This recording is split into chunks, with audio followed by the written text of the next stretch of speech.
Buletin Didik 10 April bersama saya Mimi Azira Abdullah. Assalamualaikum dan salam sejahtera. Hanya 3 lokasi dibenarkan untuk badan bukan kerajaan NGO, kumpulan atau individu mengagihkan makanan kepada golongan miskin serta gelandangan di sekitar ibu negara sepanjang Ramadan ini. Dewan Bandaraya Kuala Lumpur DBKL dalam satu kenyataan berkata, penetapan itu bagi memastikan aktiviti sumbangan dan pengagihan makanan dapat dilaksanakan dengan lebih teratur dan berkesan. 3 lokasi itu ialah Pusat Transit Gelandangan Jalan Pahang, Pusat Khidmat Gelandangan Medan Tuanku dan Pusat Pembelajaran Komuniti Jalan Caukit. Justru mana-mana pihak tidak dibenar mengagih makanan dan bantuan di kawasan lain sekitar Kuala Lumpur tanpa kebenaran DBKL. Ia bagi memastikan SOP ditetapkan dipatuhi semua pihak selain mengelakkan masalah lambakan sumbangan sekaligus mengakibatkan pembaziran dan kekotoran. Aktiviti sumbangan dan pengagihan makanan sempena Ramadan yang dijalankan tanpa kawal selia di BKL sebelum ini telah menimbulkan kacau ganggu selain persepsi negatif masyarakat. Tindakan tegas boleh diambil terhadap mana-mana pihak yang gagal mematuhi arahan itu. Bagaimanapun, mana-mana pihak yang ingin memberi sumbangan masih boleh menghubungi DBKL di talian tertera bagi tujuan kawal selia serta pengaturan jadual pengagihan. Dan kebiasaannya setiap kali menjelang Ramadan, ramai yang akan mencari bubur lambuk. Juadah tradisi paling digemari rakyat Malaysia. Tentunya bubur lambuk Kampung Baru. Berita baik untuk penggemar tegar, bubur lambuk Kampung Baru kembali dapat dinikmati sempena Ramadan ini setelah mendapat kelulusan untuk menyediakan, memasak dan mengedarkannya kepada orang ramai. Menurut pengerusi Masjid Jamik Kampung Baru, Datuk Muhammad K. Ibrahim, sajian tradisi berusia lebih 100 tahun itu tidak dapat disediakan tahun lalu berikutan COVID-19. Buat masa ini, katanya, pihak masjid akan membuat bubur lambuk untuk pengagihan. Ia kerana berdasarkan maklumat daripada Surat Perkeliling Jabatan Agama Islam Wilayah Persekutuan Jawi masih tidak membenarkan majlis berbuka puasa dilakukan di masjid. Tahun ini, pihak masjid membelanjakan lebih RM200,000 yang diterima daripada sumbangan orang ramai bagi penyediaan hidangan itu. Dijangkakan setiap hari pihak karya masjid akan memasak minimum 15 periuk secara gotong royong. Seterusnya, Kementerian Kesihatan KKM diminta membuat keputusan lebih awal berhubung rentas negeri sempena sambutan Aidilfitri. Menteri Kanan Keselamatan Datuk Seri Ismail Sabri Yaakob berkata kebenaran itu hanya boleh diberikan kerajaan atas nasihat kementerian berkenaan. Katanya isu rentas negeri untuk pulang beraya adalah perkara utama khususnya apabila Ramadan tiba. Namun ia bukan di bawah bidang kuasa Majlis Keselamatan Negara MKN. Tambah Datuk Seri Ismail, pihaknya tidak mahu apa yang berlaku tahun lalu berulang di mana apabila kerajaan membenarkan rentas negeri, terdapat 31 kluster balik kampung. Justru kerajaan mahu mengambil langkah yang lebih berhati-hati kali ini. Pada masa sama, MKN juga tidak mahu membebankan orang ramai yang mahu membeli tiket bas atau pesawat jika rentas negeri pada Hari Raya Aidilfitri Mei depan dibenarkan. Kalau mereka kata tak okey, kita akan umum. Sama ada okey ke tak okey, kita akan umum. Tapi kita akan umumkan dalam waktu yang cepat, terdekatlah, cepat. Kita pun tak nak mengganggu orang nak balik kampung ke, nak beli tiket pesawat ke, tiket bas ke apa.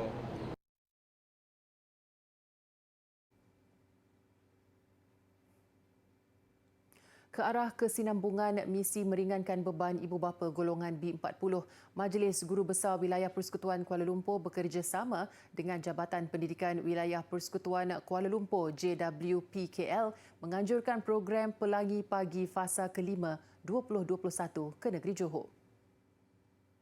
Menurut pengerusi pengelola program selaku Yang di-Pertua Majlis Guru Besar Wilayah Persekutuan Kuala Lumpur Roslan Jais, program ini bermula dari gerobok rezeki di beberapa sekolah sebelum diperluaskan ke negeri-negeri lain. Dan kita kongsikan program ini ke negeri-negeri lain lah, contohnya di Pahang, di Kuala Lumpur itu, kemudian di Terengganu, kemudian ke Perak dan ke Ulu Selangor. Dan kali ini kita ke Johor lah.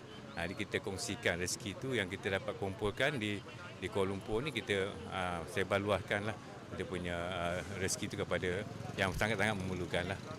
Yang penting sekali kita nak bantu murid-murid di sekolah. Murid-murid sekolah tu kita nak bantu supaya murid itu datang dengan keadaan yang dengan perut yang penuh lah, yang tidak bermasalah. Jadi dari segi pembelajaran kita nak pembelajaran anak-anak itu meningkat. Dari segi pemilihan sekolah-sekolah untuk terpilih bagi menerima misi bantuan ini, sebenarnya kita bekerjasama dengan pejabat pendidikan daerah di Tangkak dan juga di Muar dan juga di lain-lain tempat yang kita telah lawati untuk mereka mengenal pasti sekolah-sekolah dan juga golongan pelajar-pelajar yang berkeperluan yang dapat dibantu melalui program inilah. Dan kita harapkan agar bantuan yang disampaikan ini bukan saja dapat membantu murid-murid itu sendiri tetapi juga dapat membantu keluarga mereka. Antara bantuan yang bakal diagihkan barang makanan asas seperti beras, gula, tepung serta barang keperluan sekolah seperti beg, pakaian dan alat tulis.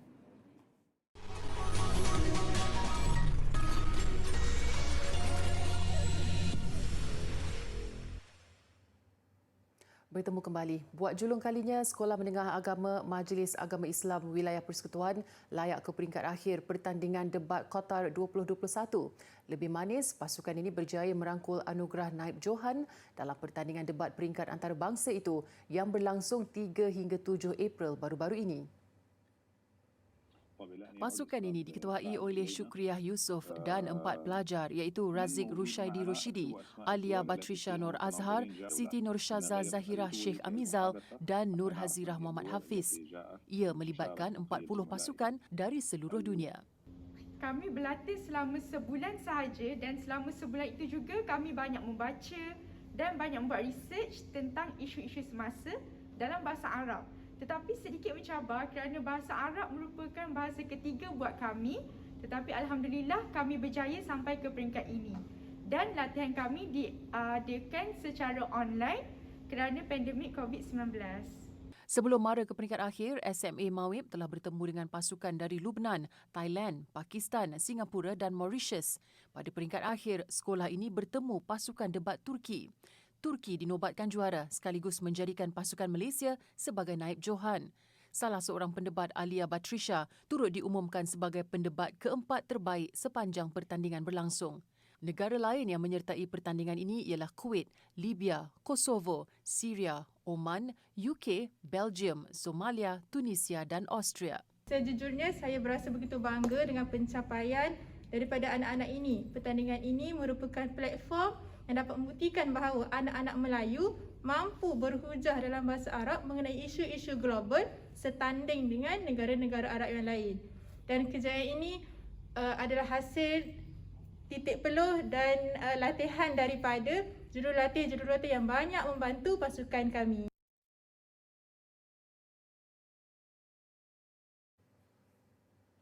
Menyedari kesukaran masa depan yang mungkin dihadapi anaknya, seorang remaja autisma mendorong seorang bapa membuka Autism Cafe Project. Mula beroperasi awal bulan ini di USJ Subang Jaya, Selangor, kafe itu diharap menjadi pusat latihan persediaan kepada remaja autisma sebelum mendapat peluang bekerja di restoran yang lebih besar seperti restoran makanan segera. Pemiliknya, Muhammad Adli Yahya, berkata idea membuka kafe ini tercetus pada 2017 selepas memikirkan nasib anak keduanya, Muhammad Luqman Sharif, yang mengalami autisma. Dia percaya kemahiran adalah cara terbaik untuk melatih golongan itu berdikari. Saya nak tunggu orang bagi anak saya kerja, saya rasa impossible. Tak ada orang nak bagi kerja pada dia. Dengan masalah dia dia tak boleh bercakap, dengan masalah dia pemahaman dia terhad. Siapa nak ambil dia kerja? Saya rasa tak ada. Saya rasa kebolehan dia suka, dia pembersih, dia suka repetitious punya kerja macam basuh pinggan tu kan. Bukan hal kebersihan kan. And repetitious, dia ambil, you letak sabun, you bunyi. Itu repetitious. So dia boleh perform. Uniknya, kafe ini tidak menyediakan sebarang menu. Sebaliknya, pekerja akan memberitahu apa sajian yang disediakan setiap hari. Ia bagi memberi peluang remaja autisma yang bekerja berinteraksi dengan pelanggan. Usaha Muhammad Adli juga mendapat sokongan isteri dan ahli keluarga lain. Saya cuma berfikiran positif, ambil yang apa yang dia boleh buat. Jangan fikir apa yang dia tak boleh buat. So kita cuma asah bakat apa yang dia ada sajalah. Kalau kita ikutkan kekurangan memang banyak, tapi kelebihan dia pun banyak juga. Jadi sebab dia seorang yang penyabar, selalu buat kerja ulang-ulang. Jadi bila kerja kafe, benda yang sama kan, datang benda yang sama ulang. Tapi dia tak boring. I'm here today to support Autism Cafe project. Aidil and Lokman we follow them closely. I have a son under the spectrum as well. His name is Mikhail. He's 17. So we try to keep a close-knit community. So support and awareness is important. Autism Cafe Project yang beroperasi dari jam 11.30 pagi hingga 8 malam ini mempunyai 7 pekerja autisma berusia antara 18 hingga 25 tahun. Maklumat lanjut boleh layari laman sosial Facebook atau Instagram Autism Cafe Project. Matsum 2 akan diterbitkan tahun ini. Kartunis terkenal negara Datuk Muhammad Nur Khalid atau lebih mesra dengan panggilan Datuk Lat, optimis karya berusia 32 tahun itu akan dapat menemui penggemar kartun Matsum tidak lama lagi. Menurut Datuk Lat, 70 tahun, sehingga kini beliau sudah menyiapkan 150 halaman muka surat bersaiz A5 bagi novel grafik berkonsepkan komik yang sebelum ini diterbitkan pada 1989 untuk edisi pertama. Komik berkenaan akan dilancarkan serentak dengan perasmian dan pembukaan Galeri Rumah Lat di Batu Gajah yang dijangka Julai ini. Beliau berkata Matsum 2 menggambarkan kehidupan anak muda dalam usia lepasan sekolah atau kolej berkonsepkan keinginan mencari hala tuju kehidupan. Ia juga memaparkan Matsum yang cuba menyesuaikan diri dengan masyarakat sekeliling dalam suasana ibu kota. Tambah Datuk Lat, pembinaan Galeri Rumah Lat yang membabitkan 2 struktur berbeza sudah siap sepenuhnya, biarpun pembinaannya tergendala sejak kira-kira 7 tahun lalu. Proses berbaki hanya membabitkan susun atur perabot serta koleksi barangan yang hendak dipamerkan di dalamnya.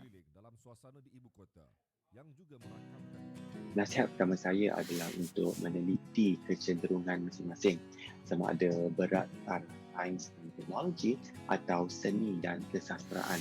Ini kerana keupayaan kita untuk menakul ilmu dan pengalaman dalam bidang ini akan diuji dan dipakai selama 3 atau 4 tahun yang seterusnya.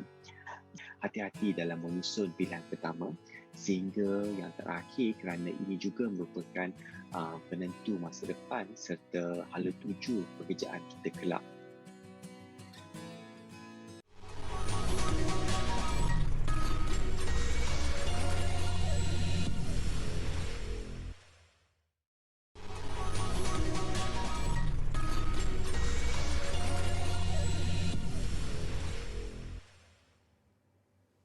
Masih bersama Buletin Didik. Susulan kemangkatan suami Ratu Elizabeth putera Philip semalam, putera Harry yang kini menetap di Amerika Syarikat dilapor sudah membuat persediaan dan dijangka pulang ke United Kingdom bagi menghadiri upacara pengebumian. Ini adalah kali pertama Harry berdepan keluarganya sejak beliau dan isteri Meghan Markle mengeluarkan kenyataan menggemparkan dunia ketika wawancara bersama Oprah Winfrey bulan lalu. Media melaporkan Harry ada bercakap dengan beberapa ahli keluarganya susulan kematian putera Philip termasuk bapa dan sepupunya. Tidak dapat dipastikan sama ada Markle akan turut serta pulang. Harry adalah putera diraja Britain yang melepaskan jawatan kehormat tentera dan hak keistimewaannya sebagai anggota diraja awal tahun lalu kerana ingin hidup berdikari.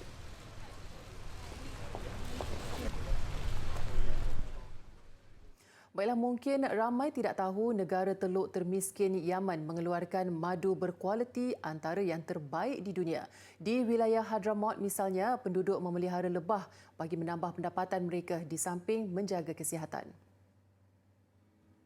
Pergolakan berterusan di Yaman sejak 2014 menjejaskan kehidupan 90% penduduknya dengan kadar pengangguran mencecah lebih 60% dalam kalangan belia. Ramai yang hilang pendapatan lalu memelihara lebah menjadi salah satu daripada peluang baik diambil penduduk bagi menambah sumber pendapatan keluarga. Bukan sekadar di ladang, ada juga yang menjadikan rumah sendiri sebagai tempat lebah membuat sarang.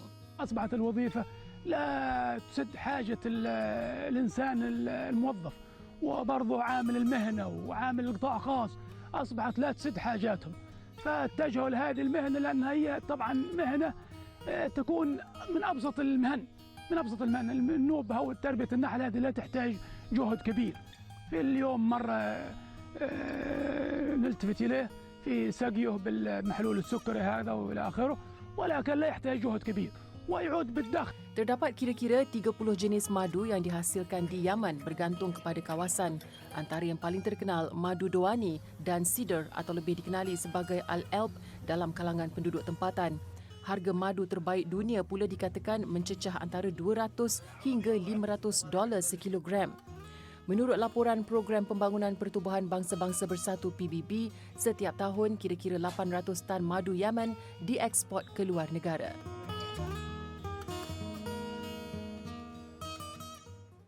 Penyelam tiram wanita tunggal di Sweden. Itu gelaran dimiliki Lotta Klemming, wanita berusia 31 tahun yang kini mengecap kedamaian di laut selepas meninggalkan kerjaya lamanya kira-kira 6 tahun lalu. Klemming adalah penyelam tiram profesional yang menetap di pantai barat Sweden berhampiran sempadan Norway. Katanya tiram di kawasan ini adalah jenis liar menyebabkan dia dan rakan-rakan sekerja memungut hasil laut itu dengan tangan.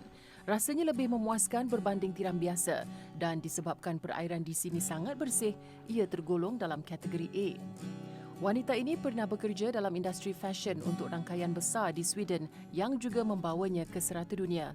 Namun, Klemming meninggalkan kerjaya itu 6 tahun lalu selepas merindui kampung halamannya selain berasa sangat dekat dengan laut. I grew up with a father and also my uncle doing this. Maybe I did not see myself do it because I connected very much to a very manly job. The first time I picked oysters, I felt very good at it, and that gave me a very fulfilled feeling that I never had before. Tambahnya, perasaan itu seperti melakukan meditasi atau yoga seolah-olah melepaskan segalanya dan berasa aman. Klemming juga mengakui tidak dapat membayangkan membuat pekerjaan lain lagi. Harapannya dapat mengembangkan empayar perniagaan tiram milik keluarganya itu. Sains sukan ini adalah merupakan salah satu daripada bidang yang sangat luas daripada segi kajiannya, yang mana bukan setakat kita terhad membicarakan tentang lepasan sains sukan akan menjadi seorang pendidik sukan ataupun menjadi seorang pakar psikologi dalam sukan ataupun pakar perubatan kecederaan dalam sukan, tetapi sains sukan di universiti ini juga mendidik pelajar-pelajar untuk menjadi pakar pemakanan kepada atlet-atlet yang bergiat di dalam sukan. Selain itu, yang lebih penting, selain daripada semua yang telah diperkatakan tadi, pelajar-pelajar juga mampu untuk menjadi seorang saintis sukan bagi memajukan industri sukan di dalam negara kita. Kita mahu untuk melahirkan pelajar-pelajar yang boleh mengadaptasikan kemahiran ataupun ilmu pengetahuan sains dan dikaitkan dengan ilmu sukan, yang mana dia adalah menjadi teras kepada pembikinan ataupun kemenjadian atlet yang mampu untuk berfikir dalam gaya permainannya.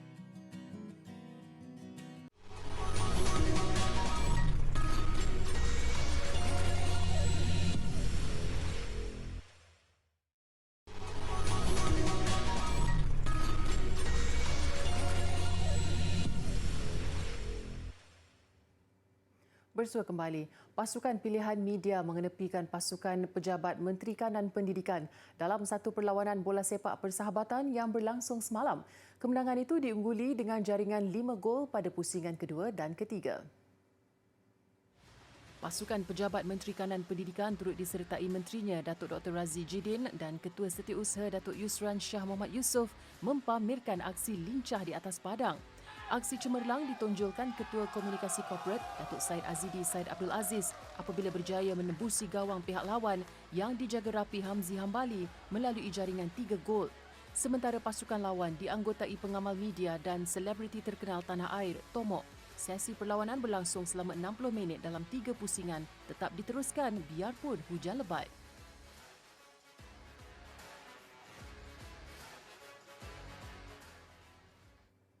Pelari menara nombor 1 Asia So Wai Ching terus membanggakan negara menerusi kejayaan melakar 3 lagi rekod baru.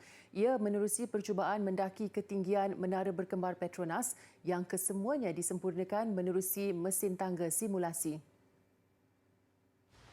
Selepas memahat nama dalam Guinness World Records tahun lalu, pelari menara negara So Wai Ching berusaha mengukir nama dalam Malaysia Book of Records MBR dengan mencatat masa terpantas bagi cabaran pendakian mesin tangga dalam 3 percubaan berbeza.